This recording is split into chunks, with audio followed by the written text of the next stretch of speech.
अयोध्या की सीट मोदी जी हार रहे हैं, बनारस हार रहे हैं, मथुरा हार रहे हैं। ये तीनों जगह का जहाँ का एजेंडा चला कि हिंदू मुसलमान हिंदू मुसलमान हिंदू मुसलमान हिंदू मुसलमान करने की रणनीति बनाते हैं, तीनों जगह हार रहे हैं। तो जनता ने ठाना है, अहले वतन ने ठाना है, देश के तमाम हिंदू मुस्लिम सिख ईसाई भाइयों ने ठाना है कि भाजपा को भगाना। सरकार बदलेगी और जिस दिन सरकार बदली हर एक जुल्म का हिसाब लिया जाएगा। न तेरा है न मेरा है, ये हिंदुस्तान सबका है।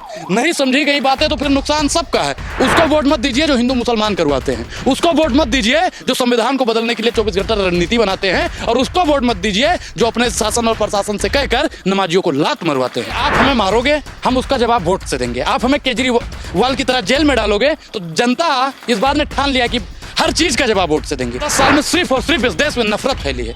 इस देश में सिर्फ और सिर्फ 10 साल में हिंदू मुसलमान हुआ है। मंदिर बांटा, मस्जिद बांटा, बांट दिया भगवान को। हाथ जोड़कर करूं निवेदन, मत बांटो इंसान को। दोस्तों नमस्कार, मेरा नाम है अरुण और आप देख रहे हैं टाइम्स एक्सप्रेस। फिलहाल मेरे साथ अनुराग ओझा है, सामाजिक कार्यकर्ता है। इनसे बातचीत करें 2024 के लोकसभा चुनाव को लेकर और तमाम मुद्दों को लेकर बातचीत करते हैं। अनुराग ओझा जी है। सबसे पहले आपका स्वागत है अनुराग जी। बहुत बहुत धन्यवाद। कैसे देख रहे हैं आप 2024 से चुनाव का बिगुल बज चुका है, अब जो है 19 तारीख को पहले चरण की वोटिंग होने, किस तरह माहौल? देखिए 19 तारीख को पहले चरण की वोटिंग है, लेकिन कल ईद है 11 तारीख को। पहले जा रहे हैं, बैग टांग लिया मुझे लग रहा है। देखिए हम लोग नवरात्रि में भी जाते हैं और ईद में भी जाएंगे, क्योंकि देश के तमाम अहले वतन के मेरे साथी सब मेरे भाई हैं। अच्छा, तो मैं तमाम अपने रोजेदार साथियों को और मुस्लिम समाज के लोगों को छप्पड़ फाड़ बधाई देना चाहता हूं, पहले ईद की। उसके बाद में चुनाव का पहला चरण 19 तारीख को है। वोट वहां देना है जहां मोहब्बत की दुकान खुली हो। जो आपसे हिंदू मुसलमान करके नफरत फैलाता हो उसको कतई वोट नहीं देना है। अगर आपने उसको वोट दिया तो साल भर आपके साथ सीधा बोलिए ना, क्या कहना क्या चाहते हैं? वोट राहुल गांधी जी को दीजिए जो मोहब्बत की दुकान चलाते हैं। उसको वोट मत दीजिए जो हिंदू मुसलमान करवाते हैं। उसको वोट मत दीजिए जो संविधान को बदलने के लिए 24 घंटा रणनीति बनाते हैं, और उसको वोट मत दीजिए जो अपने शासन और प्रशासन से कहकर नमाजियों को लात मरवाते हैं। अरे उसको तो लेकर तो कार्रवाई हुई, अगर जिस लात लगी वहां पे तो जनता है साहब। तो देखिए आप हमें मारोगे, हम उसका जवाब वोट से देंगे। आप हमें केजरीवाल की तरह जेल में डालोगे तो जनता इस बार ने ठान लिया कि हर चीज का जवाब वोट से देंगे। तो जनता ने ठाना है, अहले वतन ने ठाना है, देश के तमाम हिंदू मुस्लिम सिख ईसाई भाइयों ने ठाना है कि भाजपा को भगाना। लेकिन बीजेपी की तो 400 सीटें आ ही रही है, आप कहाँ आ रही है भाई? फाड़ लीजिए। एक चीज बताइए, इस देश में 80% हिंदू है। हिंदू खुश है मोदी से। अयोध्या की सीट मोदी जी हार रहे हैं, बनारस हार रहे हैं, मथुरा हार रहे हैं। ये तीनों जगह का जहाँ का एजेंडा चला कि हिंदू मुसलमान हिंदू मुसलमान हिंदू मुसलमान हिंदू मुसलमान करने की रणनीति बनाते हैं, तीनों जगह हार रहे हैं। अभी जीत जाएगी तीनों सीटें, सुन लीजिए। कैसे जीत जाएगी? आप जैसे दलाल पत्रकार उनको जिताते हैं। आप जैसे दलाली जब तक करते हैं, इस तरह की बकवासबाजी करने का कोई मतलब नहीं। कैसे करें आपकी तरह दलाली करें? सुने क्या सुने, फर्जी बात में सुने। यूपी में चुनाव हुआ, विधानसभा चुनाव हुआ ना, तो आप क्या हुआ वहाँ पे? आपने दलाली वहाँ भी करना शुरू की थी। आप कह रहे पत्रकार बीजेपी को, बिल्कुल आप लोग बीजेपी की मानसिकता को लेकर आते हैं। अगर आप अपने आप को फाड़ देंगे ना तो अंदर से आपके भगवान निकलेगा, वही मोदी जी वाला, सनातनियों वाला नहीं निकलेगा, हिंदू भाइयों वाला नहीं निकलेगा। हमें किसी से कोई आप लोग अंदर से भारतीय जनता पार्टी से मिले हुए हैं। खा लीजिए भारत में हम किसी से मिले? अरे भाई चेहरा बता रहा है, मारा है भूख का और हाकिम ने कह दिया कुछ खा के मर गया। आप लोग मिले हुए हैं और दलाली भाई। आपका जो मकसद है वो विरोध करना है, मोदी का विरोध करने के नहीं, मोदी का विरोध। मोदी कौन है भाई? मोदी एक व्यक्ति है। हमारा तो प्रधानमंत्री जी से विरोध है। जो भी उस गद्दी पर बैठेगा, महंगाई बेरोजगारी भूखमरी किसान जवानों संविधान, लगातार मोदी जी रैली कर रहे हैं, लगातार मेहनत कर रहे हैं, लगातार रैली कर रहे हैं। मणिपुर जाने में काहे नानी मर रही है भाई? मणिपुर भी जा सकते हैं। कब जाएंगे? फोन करो उनको, फोन करो मोदी को, निकालो फोन अपना व्हाट्सएप। हमारे पास नंबर थोड़ी नहीं, व्हाट्सएप निकालो ना। व्हाट्सएप पे तो मैसेज आया होगा कि जाएंगे कि नहीं जाएंगे, तभी ना कह रहे हैं आप। अरे पूरे देश में जा रहे हैं, पूरे देश यूपी में देखिए, पूरे देश में सिर्फ और सिर्फ हिंदू मुसलमान को लग रहा है। कांग्रेस का कौन सा नेता लगातार रैली कर रहा है? कौन सा नेता लगातार सड़क पे जा रहा है? कौन सा नेता लगातार जनता के बीच में? भाई अगर कोई आदमी लगातार मेहनत करे तो सफल मिलेगा। उस आदमी को मणिपुर जाना चाहिए कि नहीं जाना चाहिए? जाएंगे मोदी जी। कब जाएंगे? आप तारीख बता दीजिए। अगर आज अभी इसी वक्त मोदी जी चले, अभी चुनाव आने वाला है, बाद में जाएंगे ना? चुनाव से पहले जाएंगे। अभी हर जगह जा रहे हैं। अच्छा एक चीज बताइए, इतने दिन से मणिपुर में जो कृत्य हो रहा है, प्रधानमंत्री जी ने बोला उस पे? अमित शाह जी गए, लगातार गए। शाह जी गए, गृह मंत्री हैं, गृह मंत्री उनका क्या कर रहा है? तो गृह मंत्रालय के अंडर का मामला है ना भाई। अगर कुछ किया उन्होंने? कुछ किया? जाके फोटो खिंचवाना वहाँ पे तो शांति, अब सब कुछ ठीक है ना? शांति वांति नहीं है भैया, अंदर जाइए। आप लोग खुश नहीं है कि शांति गांव का मौसम? आप लोग खुश नहीं है क्या? शांति है। मुसलमान को दाढ़ी और टोपी देख के मार दिया जाता है, शांति है। नमाजियों को लात मारा जाता है, शांति है। अभी देखना कल ईद है, देखते हैं। अल्हम्दुलिल्लाह तो बधाई दीजिए ईद की। तो बिल्कुल ईद की छप्पर फाड़ बधाई और नवरात्रि की छप्पर फाड़ बधाई। तो और आ फास्ट- रही है रामनवमी, फास्ट है उसकी भी। आपका? हाँ, आज तो मेरा नवरात्रि का फास्ट है भाई। अच्छा, दिक्कत है आपको उससे? हम पूछ रहे हैं। नहीं, आपको दिक्कत है? आपका है या नहीं है? आपका है या नहीं है? और हम कह रहे हैं कि 14 आपका नहीं है, ये देख लीजिए। ये जरूरी थोड़ी ना है भाई आपको फास्ट रखना, ये जरूरी थोड़ी ना है। अब अपने आप को वो बनाते हो, मोदी जी का भी फास्ट नहीं होगा। खैर सुनिए, 14 अप्रैल को बाबा साहब की भी जयंती है और बाबा साहब की जयंती की भी हार्दिक शुभकामनाएं। हम तो तमाम अहले वतन को एक साथ लेकर चलते हैं। न तेरा है न मेरा है, ये हिंदुस्तान सबका है। नहीं समझी गई बातें तो फिर नुकसान सबका है। जो इसमें मिल गई नदियां उसे भुलाया नहीं जाता, महासागर बनाने में मगर एहसान सबका है। मंदिर बांटा, मस्जिद बांटा, बांट दिया भगवान को, हाथ जोड़कर करूं निवेदन मत बांटो इंसान को। तो भैया हिंदू मुसलमान को बांटने की जरूरत नहीं, उनको एक साथ लेकर वो जरूर। तो कह रहे हैं ना भाई, क्या सबका कह रहे साथ, हो? सबका विकास, सबका विश्वास। अच्छा, एक चीज बताइए, जो नासिर जुमैद थे, जुनैद, उनका साथ और विकास उनका कहीं नहीं हुआ भाई। तो भाई अगर कहीं अरे सुनो। कोई दिक्कत होती है, अगर कहीं कोई हत्या हो जाती है, अगर कहीं कोई क्राइम होता है, तो उसके लिए कानून है, नियम है। एक चीज तो बताइए, सबके लिए बराबर है, ऐसा नियम है, थोड़ी ना है। कानून है, सबके लिए बराबर है। और जिन लोगों ने जिस मोटी बात आपको समझ में नहीं आ रहा। मैं हमको सब समझ में आ रहा है, आपके समझ में नहीं है। जिस बेसिस पे उसको मारा गया था, उसी के डिपार्टमेंट वाले मोदी जी को 250 करोड़ रुपए का चंदा दिए हैं। अब आप बताइए, मत कीजिए, कैमरे के सामने आइए। अरे इनको कैमरे किसने दिया भाई चंदा? अरे कैमरा अगर घुमाओ किसी ना। ने चंदा दिया है तो हाँ। लीगल है वो, ऐसा कोई इलीगल काम थोड़ी ना किया। चंदा तो आप भी दे सकते हैं, आप भी देते होंगे जिस पार्टी को भी आप। नहीं, हमने किसी पार्टी को नहीं दिया, हम इनको चंदा देंगे, चंदा खोरों को चंदा देंगे।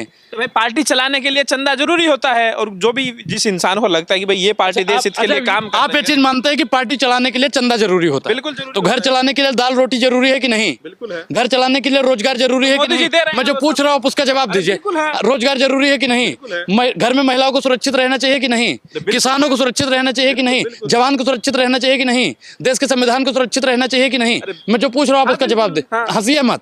मैं जो पूछ रहा हूँ आप उसका जवाब वही दीजिए। बता रहे हैं, कहाँ क्या समस्या है बताइए ना। अब देख लीजिए, समस्या क्या है, आप समस्या बताइए ना। समस्या यही है कि हर एक चीज को, हाँ। हर एक चीज को खत्म करने की साजिश और कोशिश की जा रही है। कहाँ खत्म हो गया, कहाँ सबको खाना आप एक मिल चीज रहा है, बताइए। अनाज दे रहे हैं मोदी हाँ जी, हाँ, बस एक चीज दाल बताएं चावल भैया, मिल ही रहा है। खाना तो रोड पे कुकुर को भी मिल जाता है। राशन से काम नहीं चलता है। अगर आपको वाकई में देश का विकास करना है तो रोजगार दीजिए, शिक्षा दीजिए, महंगाई को कम कर दीजिए, भुखमरी को कम कर दीजिए और देश की इस पत्रकारिता को कम से कम सुरक्षित कर आपको दीजिए। बड़ी समस्या मैं है एक चीज पत्रकारों बताऊं, से, मीडिया से। 4 जून के बाद में अगर चाचा गलती से आ गए, अगर आपने ऐसे ही दलाली करना शुरू रखा, तो आपके हाथ में माइक नहीं रहेगा, कटोरा आ जाएगा। क्यों? क्यों? क्योंकि मोदी जी पहले भिखारी थे, वो भीख मांगते थे, 35 साल भीख मांगी। अब फिर वो आदमी सत्ता में जब बैठा तो जनता के हाथ में कटोरा दे दिया, याद है ना भैया? तो जनता के हाथ में कटोरा दे दिया। 4 जून के बाद में अगर आपने दलाली पहले नहीं करना बंद किया तो ये आपके हाथ में माइक नहीं कटोरा आ जाएगा। फिर कहोगे दे दाता के नाम। मतलब जो आपको जो मुंह में आए बोल दिया, मतलब है। आप क्या बोल रहे हैं? आप बोलिए, 5 मिनट आप बोल लीजिए। अरे हम ये कह रहे हैं, ऐसा कुछ क्या कह नहीं रहे है, हैं? ये क्या अगर कह डर रहे हैं? फैला रहे हैं लोगों क्या? के बीच में कि अगर मोदी जी नहीं आए तो ये हो जाएगा, ये हो जाएगा, वो हो जाएगा। 10 साल में क्या हुआ है आप बताइए? 10 साल में सिर्फ और सिर्फ इस देश में नफरत फैली है। इस देश में सिर्फ और सिर्फ 10 साल में हिंदू मुसलमान हुआ है। तो कितनी सीट आ रही है आप ये बताइए। भाजपा की हाँ। 70 से 80 सीट के बीच में रहेंगे। राहुल जी ने 70-80 जैसे बताया, सीटें। राहुल जी ने तो बता दिया कि 180 और 200 के बीच में रहेंगे। ये आंकड़ा कहीं ना कहीं गलत है। वो 100 आप के, कह रहे हैं राहुल गांधी भी गलत बोल रहे हैं। वो आंकड़ा कहीं ना कहीं गलत है। मैं कह रहा हूँ राहुल जी ने जो बोला, सही जानकारी नहीं है उनको। अरे भाई सत्ता के दलालों बेशर्मो, हम ये कह रहे हैं सही जानकारी नहीं है, यही कह रहे हैं ना। उनके हिसाब से वो राजनीतिक दृष्टिकोण से देख रहे हैं कि 180। उनका आकलन सही नहीं है। और उन्हें मेरे अंदाजा सही भाई नहीं। जमीन से देखिएगा, तो वो जमीन जिस पे नहीं प्रकार है। से राहुल गांधी अरे जमीन पे सुनो है। अरे भाई, हम वही कह रहे अरे हैं चाचा तुम्हारे कल महुआ खा रहे थे भैया। राहुल गांधी जी देखा है आपने कि महुआ बिनने वाली औरत तक मिल रहे हैं, और मोदी जी महुआ में उत्तरा को संसद से बाहर निकलवा रहे हैं। तो देख लीजिए किस प्रकार से इनका कृत्य है। तो आप कह रहे हैं कांग्रेस की सरकार बन रही है। भाजपा हटाओ। कांग्रेस की सरकार- कांग्रेस की सरकार प्रचंड बहुमत से बन रही है, इस बार 350 पार। अगर कांग्रेस की सरकार नहीं बनी 2024 के चुनाव में तो आप क्या करेंगे बताइए आज। आपने एक चीज आप बताइए क्या कर्नाटक चुनाव में हमसे यही पूछा अरे था ना। हम आपने? पूछ रहे हैं ना। कर्नाटक चुनाव आप में भी बताइए आपने यही ना। पूछा था। कर्नाटक चुनाव में भी बताइए ना, 24 के लिए बताइए अभी। अब आप मोदी जी नहीं जीते तो आप क्या करेंगे? बताइए क्या आप क्या करेंगे पहले आप बताओ। हम आपसे पूछ रहे हैं, हम तो अच्छा पत्रकार हैं। अच्छा, आप पत्रकार हो तो बताइए। आप ही पूछ सकते हो, हम नहीं पूछ सकते हैं। तो बताइए ना आप। आप आप ही पूछ हम सकते किसी हैं। के साथ नहीं, हम निष्पक्ष हैं। आप लोगों की वजह से इस देश में नफरत फैल रही है। आप जैसे लोगों की वजह से इस देश में आपसे कोई सर्टिफिकेट हिंदू दिवाली लेने नहीं की मना पाता है, और आपसे कोई मुसलमान सर्टिफिकेट- ईद नहीं मना पाता है, सिर्फ आपकी वजह से। कोई सर्टिफिकेट- हिंदू रामनवमी नहीं मना पाता है और मुसलमान रमजान नहीं मना पाता है, इसकी वजह सिर्फ और सिर्फ आप जैसे पत्रकार। कोई सर्टिफिकेट अरे सर्टिफिकेट तो देंगे भैया। तो आप बताइए, सरकार अरे जो बदलेगी। आपसे पूछा। सरकार नहीं बदलेगी बदलेगी और तो जिस दिन सरकार बदली हाँ। हर एक जुल्म का हिसाब लिया जाएगा। तो आप आपने बताइए। जितना भी दलाल हम ये कह रहे हैं हर कि चीज का हिसाब क्या किताब करेंगे आप, क्या करेंगे हैं? पहले तो आप जैसे अगर मोदी जी फिर से आते पहले तो क्या आप जैसे करेंगे? पत्रकार अगर मोदी जी फिर से आते आएंगे ही नहीं तो क्या करेंगे? अगर आएंगे ही नहीं आगे तो क्या आएंगे ही अगर नहीं आएंगे तो सबके हाथ में कटोरा आ जाएगा। ये बात लिख लीजिएगा। अगर आगे तो कटोरा- संविधान बदल दिया जाएगा। अगर आगे तो हिंदू मुसलमान करा के पूरे देश ये में। ड्रामा आप पिछले 10 साल से करें, कौन सा संविधान बदल गया? अच्छा एक चीज बताइए कि इनका सांसद क्या कहता है कि संविधान को बदलना बहुत जरूरी है, 400 पार कर दीजिए संविधान बदल देंगे। कहता है कि नहीं कहता है? कहता है नहीं कहता है? उसका तो व्यक्तिगत उसका नहीं- बयान हो सकता है। व्यक्तिगत बयान हो सकता है। बेटी पढ़ाओ बेटी पढ़ाओ वाला व्यक्तिगत बयान था, तो आप इसको भी बोलिए कि व्यक्तिगत बयान है। अरे स्लिप ऑफ टंग होता है, जबान माफी फिसल मांगिए। जाती है। और अभी जबान नीतीश फिसल जाती है। पलटू चाचा ने जैसे कहा कि अब की बार 4000 पार, तो आप उसको भी बता अरे दीजिए। ऐसे तो तमाम नेताओं के बयान आते हैं इस तरह। नहीं, आप- आपको हर नेता के इस तरह के बयान ये आपको देख बता लीजिए। सकता हूं। बहुत सारे नेताओं के ऐसे अरे बयान बेशर्मो। जबान फिसलना कोई मामूली बात है, आपकी भी जबान फिसल सकती है। आप मेरी जवान फिसल जाती है तो हम तो कह देते हैं बड़न को माफी चाहिए, छोटन को उत्पात। तो हम तो तुरंत बोल देंगे भैया स्लिप ऑफ टंग। लेकिन मोदी जी बोले हैं कभी स्लिप ऑफ टंग? बोले हैं? राहुल गांधी बोले हैं। मोदी जी बोले हैं कि नहीं बोले हैं? आप ही बताइए। मैं कह रहा हूँ कि किसी भी कह नेता नहीं की रहा हूँ जबान भाई, फिसल- कह नहीं रहा हूँ। ये भाषा छोड़ दीजिए। आपको सुधीर चौधरी एमएस देवगन बनने का शौक है तो आप बन जाएंगे, लेकिन ये दलाली बंद कर दीजिएगा, ज्यादा बेहतर है। आप कह रहे हैं कि मोदी जी नहीं आ रहे। मोदी जी बिल्कुल नहीं आ रहे हैं। मोदी जी को वहीं भेज दिया जाएगा जहाँ पे राजभर कह रहे थे। राजभर ने कहा था ना कि मोदी और योगी को वहाँ भेज देंगे जहाँ पे भीख मांगने की ट्रेनिंग दी जाती है। ये मैं नहीं कह रहा हूँ, राजभर ठीक है, ने तो आखिरी सवाल है, अनुराग ओझा ईद पर घर जा रहे हैं। नहीं। ऐसा एक टंग करा रहा है, ऐसे लग रहा है। देखिए मैं ईद भी मनाऊंगा, मैं रमजान भी मनाऊंगा, मैं दिवाली भी मनाऊंगा, मैं रक्षाबंधन भी मनाऊंगा, मैं नवरात्रि भी मनाऊंगा, क्योंकि मैं सर्वधर्म को मानने वाला हूं। और मेरा जो सनातन धर्म है वो कहता है सर्वधर्म को मानो। हिंदू मुस्लिम सिख ईसाई को सबको अपना भाई भाई मानो। गांधी जी भी कहा करते थे कि रघुपति राघव राजाराम पतित पावन सीताराम ईश्वर अल्लाह तेरो नाम सबको सम्मत दे भगवान। तो तमाम मेरे रोजेदार भाइयों को और सनातनी भाइयों को ईद की छप्पड़ फाड़ बधाई और नवरात्रि की शुभकामनाएं।